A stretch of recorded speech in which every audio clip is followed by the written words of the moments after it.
over the place. Starts to refine this in using pyramids. So now it starts to, it takes this direction and then it refines this, so it sends out another blast of energy and it bounces back.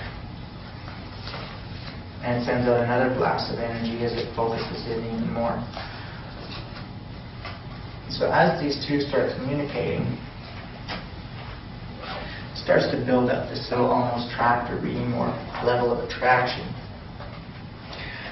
If you ever see somebody you like, right away there's this attraction, and you start talking with them, you get closer.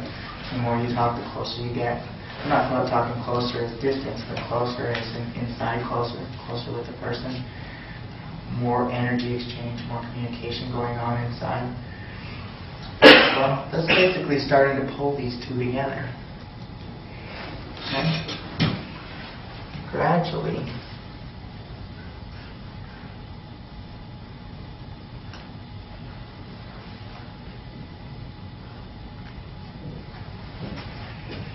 they become that.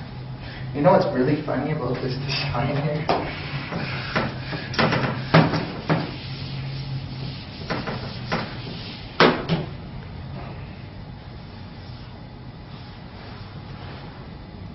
Normally it's like that, but what's he eating?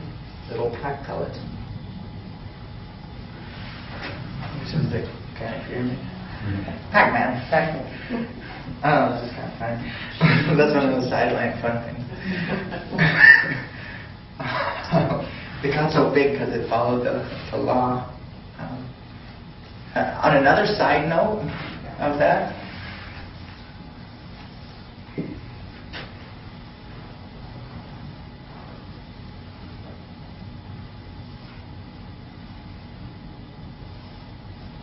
wine glass, of course, following these same laws of geometry, pyramid here, gathering up the energy. Again, here's your gather spot, variable vibrations produced here with the archways. Wine glass considered, of course, the most elegant glass. And because it follows the law, archways and big temples, palaces, mansions, of course, always look more exquisite than a square doorway because, of course, they follow the laws. They put out a higher level of energy. They make you feel better. It's just another little side thing. So this starts to basically, they call this one here, you guys know what they call this one? Strong force, I believe. You guys aren't physicists, are you? It's probably why I can't pull it out of my head right now. Okay, so that's pretty neat because that's how atoms join together, and it's a force. I believe they call it the strong force. It's either strong or weak, one or two. Well, I kind of came up with my own variation of strong or weak because I'm not really in physics. I've learned most of the stuff on myself, just figuring stuff out. And I started to realize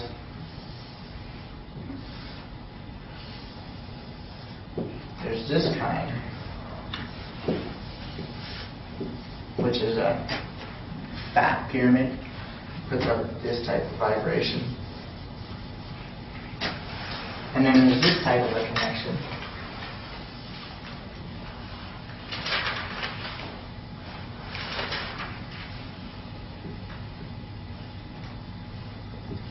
Which puts out a very horizontal type of vibration. This one's going to break easier, right? This one's going to take a lot more energy to break, right? And of course, that's different types of vibrations, which, because these are little pyramids right here, it's almost a level of element that you can control that. Of course, if you could get your focus or consciousness down to that type of level with vibration, you can control that. So that's atomic bonding. Let's take this to a little more practical level, where we got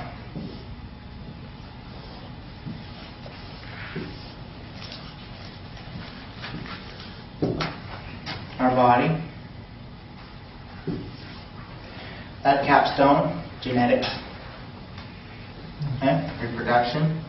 This capstone, neurology, okay, our brain.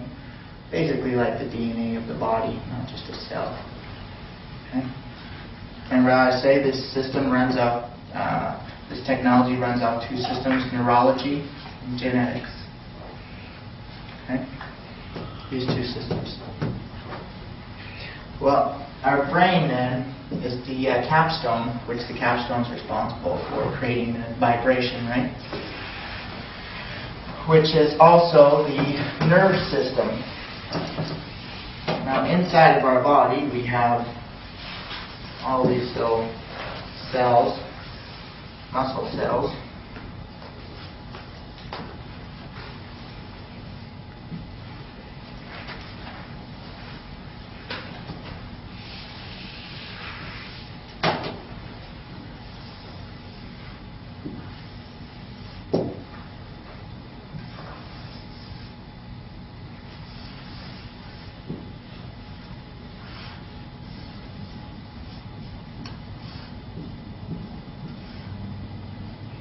Draw that part first.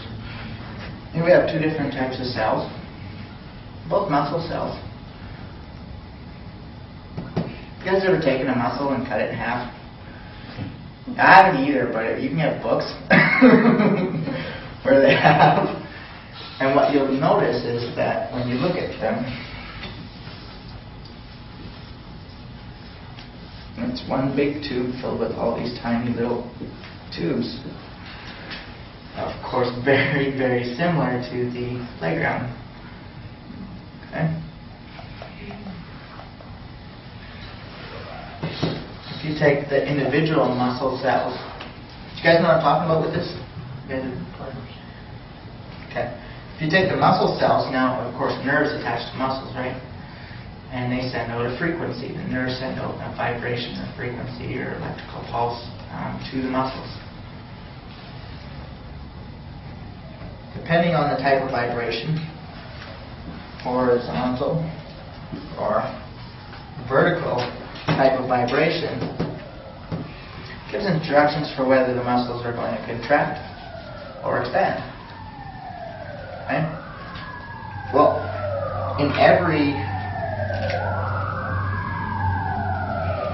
when the nerve or when the brain sends out a message in your nerves, it goes to everything in the body. Constant stream energy and communication going to your entire body.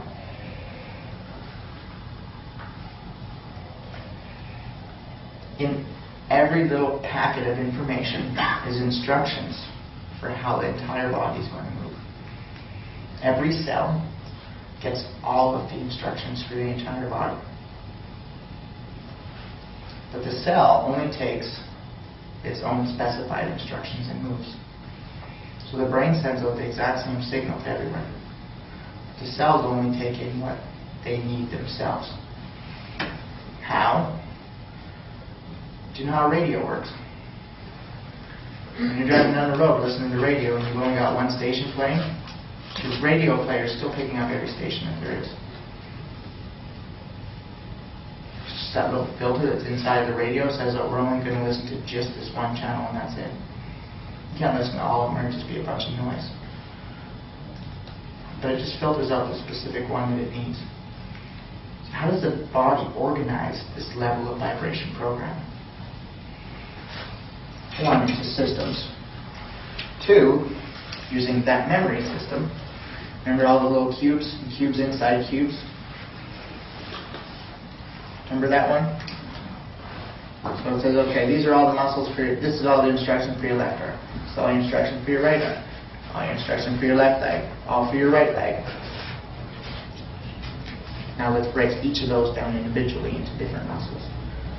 Okay, now different areas of the muscle. Individual cells of the muscle. Or you could also do it into long strands of muscle. Because you know that the muscles, when you cut it in half, you can see all these strands, all these threads.